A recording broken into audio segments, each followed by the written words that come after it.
Friends, ഞാനിന്ന് പരിപ്പ് പായസമാണ് ഉണ്ടാക്കുന്നത്.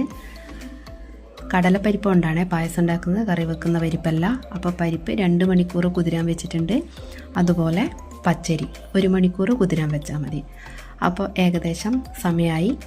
പച്ചരി ഞാൻ നല്ല നൈസായിട്ട് അരച്ചെടുത്തിട്ടുണ്ട്. ഇനി ഒരു പാത്രത്തിൽ വെള്ളം വെച്ച് അത് ചൂടാകുമ്പോൾ നമ്മൾ ഈ കഴുകി വൃത്തിയാക്കിയ പരിപ്പ് അതിലിട്ടിട്ട് നന്നായി ഒന്ന് ഇളക്കുക. പിന്നെ നമ്മൾ ഈ അരച്ച് വെച്ച അരപ്പും കൂടി ചേർത്ത് കൈയിളക്കാതെ വേണം ഇളക്കാൻ വേണ്ടിയിട്ട്, അല്ലെങ്കിൽ അടിക്ക് പിടിക്കാൻ ചാൻസ് ഉണ്ട്. പിന്നെ അതിലേക്ക് തേങ്ങ ചിരകിയതും ഏലക്കപ്പൊടിയും ഇട്ട് നന്നായിട്ടൊന്ന് ഇളക്കുക. പിന്നെ ഞാൻ അതിനിടയ്ക്ക് വെല്ലം ഉരുക്കി വെച്ചിട്ടുണ്ട്, അതും കൂടി ചേർത്ത് നന്നായിട്ട് ഇളക്കും. ഇതിൻ്റെ മെയിൻ പണി തന്നെ ഇളക്കി കൊടുക്കലാണ്, അല്ലെങ്കിൽ കട്ട പിടിക്കാൻ ചാൻസ് ഉണ്ട്.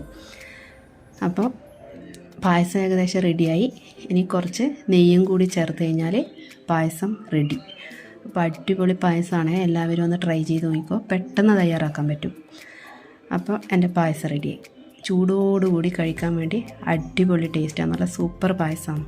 അപ്പോൾ എൻ്റെ ഈ വീഡിയോ ഇഷ്ടമായിട്ടുണ്ടെങ്കിൽ ലൈക്ക് ചെയ്യുക, ഷെയർ ചെയ്യുക, സബ്സ്ക്രൈബ് ചെയ്യുക. Thank you.